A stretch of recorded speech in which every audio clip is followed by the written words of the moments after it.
Hey humans, what's up? I'm Breanne Williamson, and you are watching episode 2 of I Heard She's a Lesbian. She's the one I'm thinking of. Hey, the only one I'm thinking of. Hey, she's everything I'm dreaming of.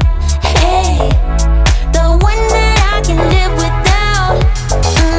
If you hear some hollering going on in the background, that's Julia watching the hockey game, so my apologies. So you might have seen from the title that this video is about how to meet lesbians. And I put that as the title because that is the title that I would have searched 10 years ago. But I want to clarify for all of you watching that what I really mean with this video is how to find other queer women. So while I would have searched how to meet or find other lesbians, I was searching that because that's what I identified as, that's where I was seeing myself, and I wanted to find more people like me. But now I'm more than aware that the community is made up with people from all across the spectrum, many of which are my great friends, and I'm so happy to have that community around me. So while I thought that title was something that people might be searching and this might help them, like it would have helped me, this video in general is about how to find other queer women. So basically, regardless of your identity, if you're someone looking for community, if you're looking for friends that identify in a way that you can relate,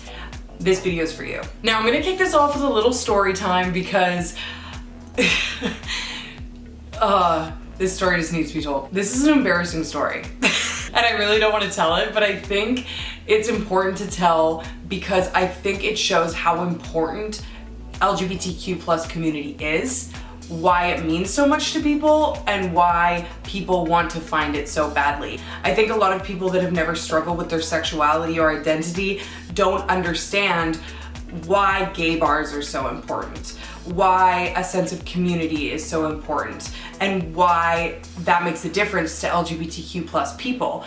They're like, hey, you can just be who you are. Why do you have to have friends that are the same as you or that you can relate to? Or why do you feel like you have to go to a bar where you're surrounded by people that are similar to you? Now, those are all other topics that we can get deeper into later on in this series. I would love to if you all want to hear about it. But I think this story touches on that. It shows how damn desperate I was for a community, for friends who felt like me or were going through what I was going through. I don't recommend doing any of the things that I did in this story. When I was about, I'm not gonna say my age, I was underage, but I got a fake ID. And I was going downtown with a group of friends that were all identifying as heterosexual. And this is around the point that I was really struggling with not having other people in my circle that understood how I felt or what I was going through or that could relate to me in terms of sexuality. I was really missing that piece. I really needed someone to talk to about it, and I needed someone to be able to trust with that information that wasn't going to use it as gossip or a story, and really got what I was feeling. And I was really just desperate for other lesbian friends. It was also right around the time that I started binging The L Word. That was the show that first made me aware that there was such a thing as queer women's spaces, a place where all the lesbians would go and hang out and have fun and meet each other and mingle. So this to me was like the idea of paradise. I was like, if only I could find where that place was and I could get there, I could find people like me and I could figure myself out. That was my thought process. So I was going downtown with a group of friends with my fake ID. We went to a very heterosexual country bar. We went in and we were all having fun and dancing. And out of nowhere, really, I started just looking around and just realizing all at once that no one there, from my perspective, understood who I was and would get me if I explained to them who I was or what I was feeling. And I decided to pull out my phone and do a good old Google search for Lesbian Bar Vancouver. Now, this is how naive I was and how young I was. I just assumed that every city had a lesbian bar. Like in The L Word or other movies I had watched. I just thought it would be like a location where all the lesbians went, where I could go and find them. Now, on my Google search, a bar did come up and it said that it was a lesbian bar in Vancouver. There was a bunch of reviews underneath it, like a regular Google search, and it was all different queer women saying that they had gone to the bar and they loved the vibe and they met lots of other queer women. And I was super excited to find that the location of this said bar was about a block from where I currently was downtown.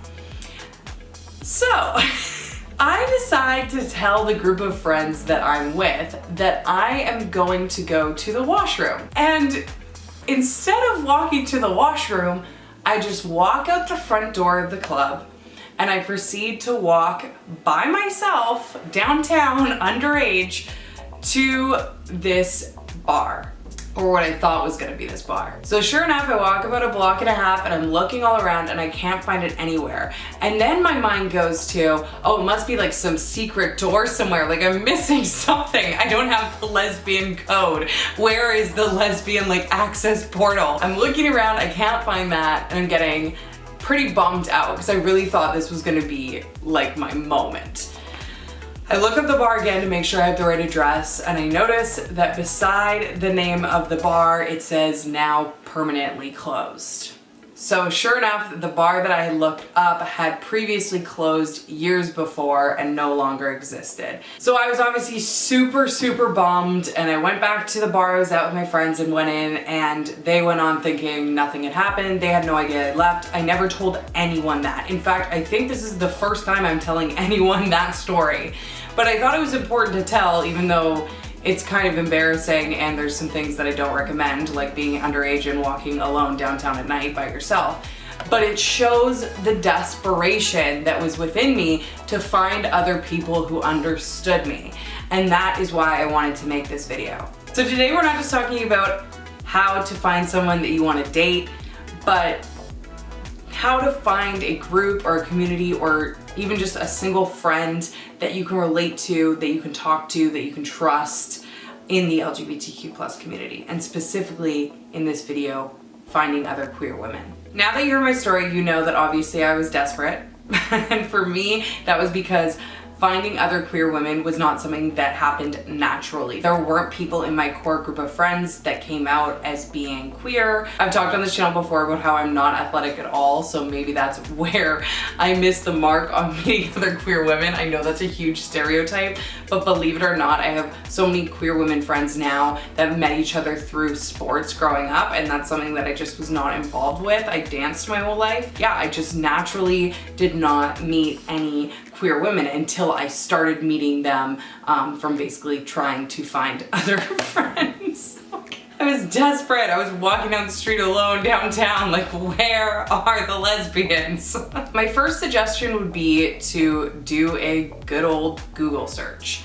And I would start by searching for queer women events, lesbian events, also search on Facebook, because Google can be a place that if you don't put in exactly what you're supposed to be searching, then it's not necessarily gonna pop up. For example, there's a monthly event that is super inclusive of queer women called Man Up in Vancouver, but if you search Queer Women Event Vancouver on Google, because it's not exclusively that, it does not pop up in the search. So if you were traveling to Vancouver, if you lived here and you didn't know about going from a friend, then you might not find that event. If you do happen to have a friend that knows a friend, that is the easiest way to find queer events. That's why I do my best to write like pride guides for people traveling to Vancouver or people that live in the Vancouver area. If you do, go to my website, BreanneWilliamson.com, and you can find my pride guide from last year. Obviously those specific events are in the past, but the names of all the events are monthly events that happen for the most part. So if you're looking to go out in Vancouver and meet queer women, you'll be able to search those names of those different event companies and you'll find a space that works for you. If you're from a small town, I highly suggest traveling to Vancouver or staying tuned for one of these other tips. Number 2, join a sports team. I hate how I keep catering to this stereotype, but it's so damn true a lot of the time. A lot of my friends, to find other queer women, whether it's to date or find new friend groups or more people to hang out with, have joined sports teams. So whether that's, yes, a softball team or a hockey team, or a beer league, whatever, volleyball, baseball, whatever. I think there's a dodgeball team in Vancouver. That's a great way to meet friends. I think that's a big one for people that might be a little more shy or not as outgoing, because if you're going to a one-off event, it's harder to approach people and connect with them in one night, especially if you're in like a club and it's dark and it's loud. But if you join a team and there's a group of women that, yes, are not going to all necessarily be queer, but I think you have some pretty good odds. At least in Vancouver, you definitely do. Then you're practicing with them weekly, you're playing games with them, you're going on tournament trips, you're really getting to know them, and it's really creating a group of friends for you. It's similar to, you know, when you have a class with someone at school for a semester, you're just automatically more likely to get to know them and become their friend because it's like forced play dates. Tip number 3. If you're someone from a small town and are struggling with finding a space where you are locally, but you're maybe not ready to move yet, I highly, highly, highly recommend traveling to a Pride. Prides for me were a gateway into finding friends in the community and seeing what was out there for me. Even if I wasn't ready to come out yet, just seeing people out there being able to be themselves, seeing people happy in groups of friends or with their partners, that was huge for me. So I highly recommend planning a trip around a Pride. The great thing is with a trip that involves Pride is you don't necessarily have to tell people why you're going. If you're going to a city and your friends or family are asking where you're going on vacation, you can just tell them that city. Like, pick a destination that would just be cool to go to anyways that happens to have a Pride going on that week. I always recommend Vancouver Pride. I've been to tons, and I know I'm biased because I live in Vancouver and I've grown up here, but genuinely, if you are a queer woman, this is the place that I've found the most queer women's spaces, parties, activities, things going on during Pride Week that feel very inclusive and make their priority for queer women. Other Prides I've been to, some have some pretty good queer women spaces, some have like none at all. And I'm talking in major cities. Really do your research, and once again, you head to my website, BreanneWilliamson.com, to check out the Pride guide that I did for last year. I'll be doing one for this year again, but it'll give you a good idea of the layout and how much is available to you if you are a queer woman traveling here for Pride. So that's a big recommendation from me to you.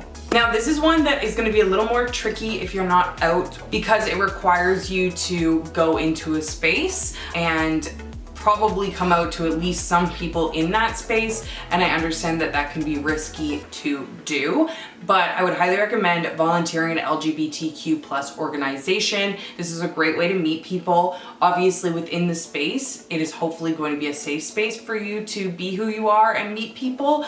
But once again, I just know when I was younger, the idea of actually going to somewhere and telling a bunch of people how I was feeling about my sexuality would have been too much. But if you're at a point in your life that you're good to do that, then I mean, I think it's a great option, because not only are you potentially meeting other people from the community that you could be friends with and get to know, but also you're doing something great for the community and giving back. So really, it's a win-win situation. I think that was tip number 4. I'm losing track. The internet. I know you've heard it before a million times, but I promise you I have more for you other than just go on the internet and find other gays. Now, I know we've heard about the dating apps, we've heard about meeting people on different social media platforms, but I promise you that I'm going to give you more details of specifically how to find people that you can connect with on those apps and make real friendships. Dating apps are great because if you're looking for someone to date, you can specifically niche that and find people right in your area.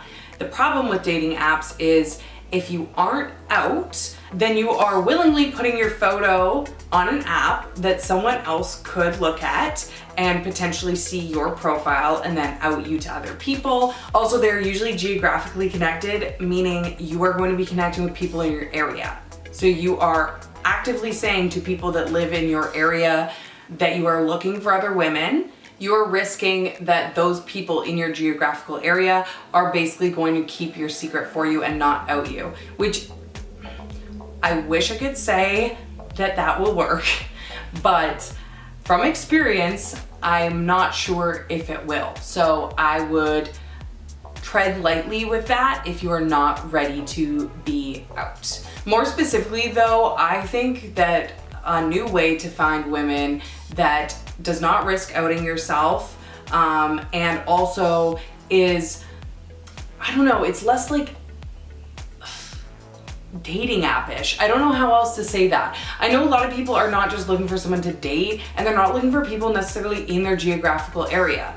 They're looking for people to connect to, that they can talk to, and that maybe they can be friends with, or maybe they can date, but they're not just stuck on their one city, or they're not ready to put themselves on a dating app. So here's what I would do.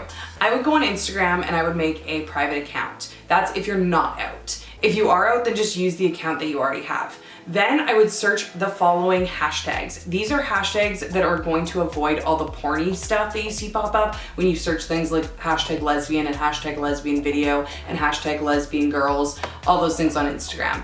Yeah, fuck you to all those people that post all this shit. We can't find each other thanks to you. Avoiding the porn. These are some great hashtags that you can find other people that are maybe similar to you that you can DM, you can follow, you can connect with and get to know. The first hashtag is Global Gay Girl Gang. The second hashtag is The Invisible Femme. The third hashtag is Gay Girl Gang.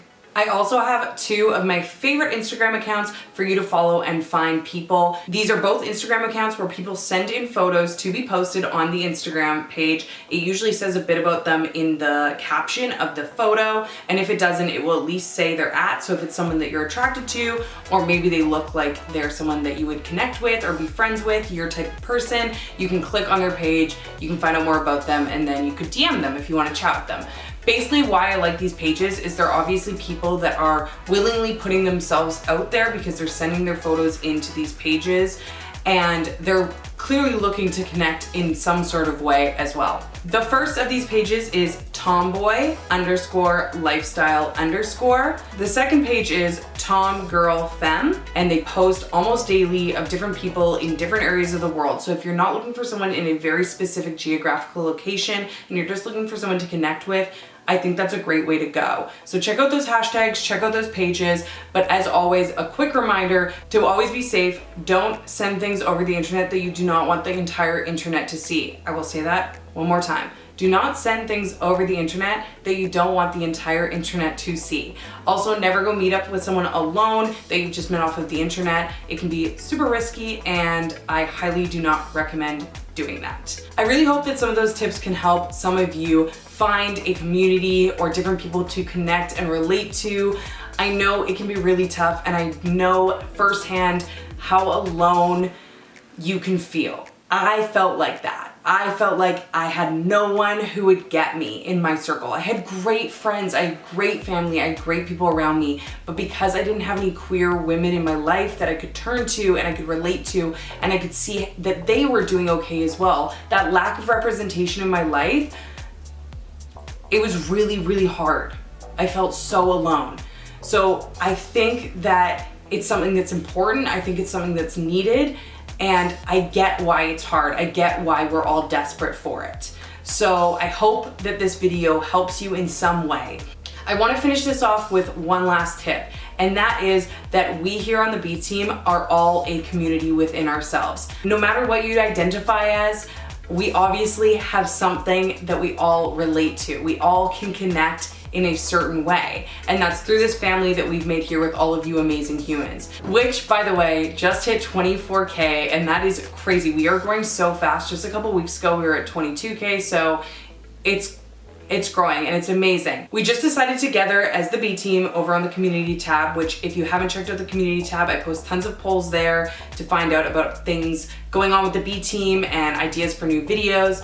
We just all voted on the hashtag for this video series, and it's hashtag I heard she's a lesbian. That can be a new way for all of us to connect and meet one another on the B team. Make sure to post on Twitter and on Instagram and wherever it is that you're posting. Also tag me. I'm going to be sharing some of my favorites, and those can be things like screenshots, memes, GIFs, thoughts on the series. You could just post yourself and let it be known that you're looking for other B team members to chat with or connect with. So I just wanted to leave you with that final tip. As always, please let me know in the comments if you liked this video, and if you liked it, give it a big thumbs up. It really helps me out. Every single like counts. And don't forget to subscribe, join the B team. I appreciate and love every single one of you so much. I'll see you humans next time. Bye. You got that good, good vibe. I want to spend